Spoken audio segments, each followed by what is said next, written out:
Good morning, you join me on the southwest coastal path today. It's just about sunrise. I've set up my shot already and I'm about to take my first photo. So let me talk you through the composition. We are at the Lone Tree in Babbacombe. So we've got the steps, obviously as our main focus leading up to the tree.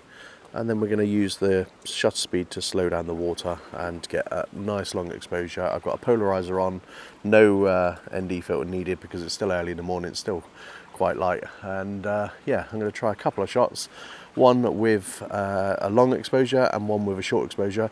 I'll blend the sky and the foreground together in Photoshop to make one image because obviously long exposure I'm going to blow out the sky.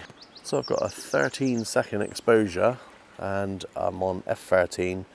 ISO 100.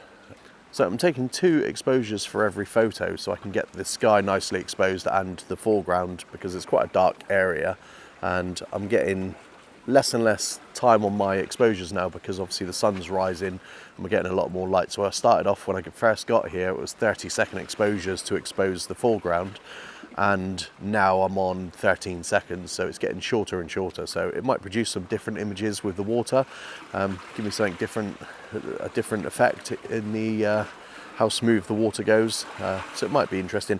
Although it's quite a calm sea today, there's not really a lot of waves, so it would have been nice to have some splashing up and some more drama in that to get a better image, but we'll work with what we got. It's coming out like that, it's not too bad. And then what I'm doing is I'm just going to bring the sky out by lowering my shutter speed to 1/10 of a second, same settings, same focus point, and then I'll blend them together in Photoshop and make one image. So the 3 shots that you're about to see are pretty much the same. So the first image is from a location scout I did the day before just to see where I'd need to stand, what sort of time I'd need to get there, and the positioning of my camera. So I bracketed this shot handheld just to get an idea of what the image would look like when it was finished, and then came back the next day where the second shot is my favourite of the 3 and the third shot I felt was too dark in the sky. Let me know in the comments which one you think was the best image out of the 3.